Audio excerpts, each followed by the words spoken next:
माझं नाव सारंग केकान. मी हळदीचा प्लॉट 3 जूनला लावलेला आहे. तर बेण्यासाठी ST वापरलेला आहे. त्याचा रिझल्ट चांगला आलेला आहे. मला पांढरी मुळी चांगली फास्ट वाढलेली आहे आणि हे जे तुम्हाला संपर्क उगवण शक्ती कशा पद्धतीने झालेली आहे? उगवण शक्ती 1 नंबर चांगली झालेली आहे. आणि लागवड झाल्याच्या नंतर किती दिवस 10 पाऊस पडला दिवस नाही? 10 दिवस तर पाणीच नव्हता.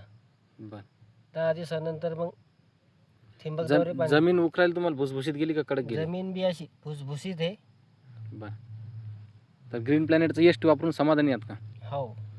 तुमचं नाव आणि मोबाईल नंबर सांगा. माझं नाव सारंग केकान. Mobile number 83 90 46 27 43. ठीक आहे. जमीन